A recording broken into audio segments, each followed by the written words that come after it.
What's up, everybody? I'm Stan, and welcome to Detail Comics, and this is a brand new show that I'm calling Comic News. Original, I know, but it's something that I haven't really done before. I haven't really dived too terribly deep into the actual news and things about the comic book industry, and with the actions of what I'm going to be talking about today, it's no surprise that I'm going to be making a video about this. So what am I talking about? It is Brian Michael Bendis leaving Marvel after 17 years, since 2000, to go over to DC.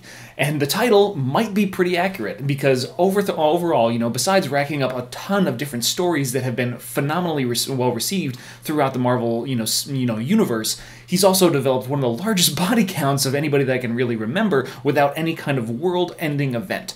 So that's one of the most interesting things about this, because if you're talking about one of your favorite characters inside the Marvel Universe, Brian Michael Bendis has likely killed him. Oh, you're a fan of Hawkeye? In Avengers Disassembled, he kills Hawkeye. In that same thing, he kills the Vision. He puts Janet Van Dyne's Wasp in a coma. During Civil War II, he kills Bruce Banner. He puts Tony Stark in a coma that he still has yet to recover from. And overall, the most famous thing that he's ever done, well, actually there's multiple things that he's famous for doing. He turned Scarlet Witch into a villain during the House of M, where she actually killed every single mutant on the planet except for about 200 or so, wiping out almost an entire population of people. Ultimately, it was Brian Michael Bendis that put pen to paper, writing Cyclops destroying Professor X, ultimately killing the mainstay of the X-Men franchise there. And ultimately, in his most famous run, he killed Spider-Man. In Ultimate Spider-Man, he developed Peter Parker over the course of 100+ issues, ultimately creating one of the most realistic demises of any character in history and introducing a brand new character in Miles Morales. That is a death that was felt throughout comic books, kind of like Superman, except much more earned in that sense. So it's just one of those really interesting things where Brian Michael Bendis has continued to destroy things. He killed Loki in Siege. He destroyed Asgard. He destroyed the Sentry as part of the Siege storyline. There's just so many things that he's done that have been extremely impactful on the Marvel Universe. So, while we have given him some pretty unfortunate reviews when it came to Civil War II, one of his most recent giant crossover events, where he did kill the Hulk, and he ultimately killed James Rhodes' War Machine as well, he has developed and he's created and he's contributed a lot of the great stories that we've enjoyed over the last 2 decades to the Marvel landscape. So, being one of the pioneers, if not the pioneer and architect of the Ultimate Universe, one of the most well-received creations in Marvel over the last 2 decades, being behind things like Secret Invasion, developing the Avengers into a franchise that could host multiple books, and really creating the new stream of Avengers lineups, Brian Michael Bendis has done a phenomenal thing for Marvel, and he is going to be sorely missed. But of course, he does leave a few things that are going to be necessary to be picked up from.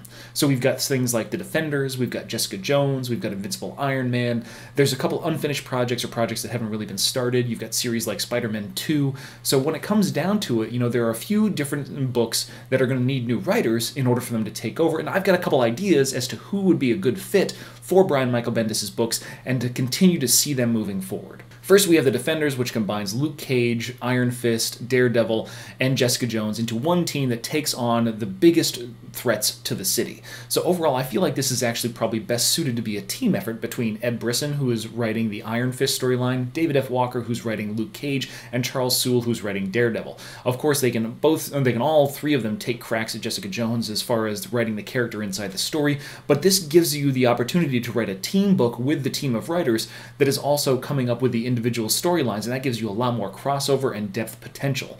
Of course, when we're talking about Jessica Jones, we also need a new writer for that series, and while you can, kind of pinpoint like maybe a Kelly Sue DeConnick or someone along those lines that's been writing other Marvel titles, I think that probably my pick for a fit would be Jody Houser, who wrote Faith for Valiant Entertainment and is writing Mother Panic and just kind of cut her teeth at Marvel with Amazing Spider-Man Renew Your Vows, which is going to be coming out soon. In Mother Panic, she's writing Violet, which is a character that's very much a high-level socialite with a really serious attitude problem, and I would love to see her take on Jessica Jones, someone who has this inner kind of glow about her, but is ultimately got this very poor outward appearance, and is, trying to avoid being a superhero as much as possible. I think that she'd have a really great, fun time capturing that attitude that could really bring a different life into Jessica Jones while continuing that same characterization started by Brian Michael Bendis. We also have Invincible Iron Man, which is coming out, and that is Riri Williams, but we also have Victor Von Doom's Iron Man, his infamous Iron Man, as well as Tony Stark, who's going to be coming back at some point in time based on this storyline that Brian started before leaving. The big thing that I want to see with Iron Man is a different take for that particular character. He was really driven by the success of Iron Man inside the Marvel Cinematic Universe to create him as a central focal point character inside the Marvel comic book universe, and he did a fantastic job. Overall, Iron Man was a very good selling book, and for the first several issues, it was just stellar storytelling, and then ultimately coming out of it, Infamous Iron Man, fantastic with his combination of Alex Maleev, who he partnered with on his historic Daredevil run. That was a phenomenal story as well, hampered by some loose storytelling towards the end of it, and then the introduction of Riri Williams, who has a character that is compelling and can be developed over time. The person that I want to see take over that, well, it's really kind of a mix of things. You know, I think that Nick Spencer would have an extremely interesting take on Infamous Iron Man, or even the Invincible Iron Man. He would be a phenomenal person to bring in there and see how we can kind of harness that character, as well as the development of a young Riri Williams. I think that would be a very interesting take, especially considering what he did with Captain America. I think that Al Ewing would be a really interesting kind of person to take this on as well, because there's just so many different characters and so many different ways to write this particular, you know, group of people and how you kind of develop them from there. Of course, you also have somebody like Jim Zub, who wrote, you know, Thunderbolts, going into these kind of things. He's got a great stable of independent work, so I think this is also an opportunity for somebody to kind of take the reins and determine the direction of Iron Man going forward, because if anything's to be believed inside the MCU, Iron Man may or may not be coming back after the new Avengers movies, so he might not necessarily be the focal point character that we were expecting. And I mean, Tony Stark was in a coma for the last year anyway, so it doesn't necessarily matter what we do with him, whether he comes back, whether he doesn't, and the storylines for Riri Williams and Victor Von Doom feel much more interesting anyway, so I'd rather see somebody explore those with a lot more depth and detail. Of course, this comes down to the big book for Brian Michael Bendis, the real kind of crown jewel of his creations. Other than Jessica Jones, we have Miles Morales. So after the development of the Ultimate Universe and Peter Parker, through the death of Peter Parker to the origin of Miles Morales, and then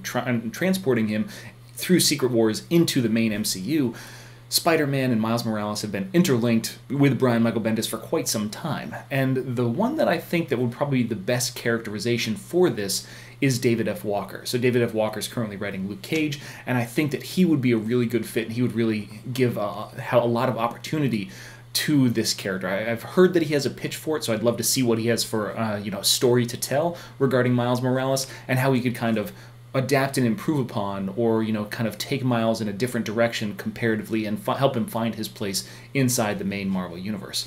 Of course, you could also throw a superstar writer like Ta-Nehisi Coates at it, who's been doing a really great job on Black Panther, and wouldn't that be insane? Of course, we can't get out of talking about Brian Michael Bendis moving from Marvel to DC without talking about the properties that would seem to be the best fit, or at least the ones that I would like to see him write for DC Comics. So he's been teasing a whole bunch on his Twitter and on his Instagram. He's been listing stacks of books showing that, what he's been reading as far as the researchers are concerned, and then he's, talking about all of his, all your favorite characters. I'm going to write all your favorite characters. And that could be many things, like either he's going to be a main proponent on those series, or he's going to write them in as part of sub-storylines and those kind of things. Well, it doesn't necessarily matter a lot to Brian Michael Bendis. He's always the best when he is operating on his own independent structure, which a lot of people have led to believe that, being tied into the Dark Multiverse, this new DC Metals initiative, DC Dark Knights Metal initiative, has really kind of opened up for him. There's an infinite number of possibilities inside this dark universe. And if we're only limited to 52, these are the 52 known universes, so even inside the regular universe, if we escape from that multiversity storyline, maybe it's just a cycle of worlds that come into our awareness amongst the 52, and they can always change, they can always alternate. So that's a very heady concept that maybe Grant Morrison can tackle, but it gives a lot of opportunities to Brian Michael Bendis. However, if we're talking about top 5, I would love to see him hop into, say, like Justice Society of America.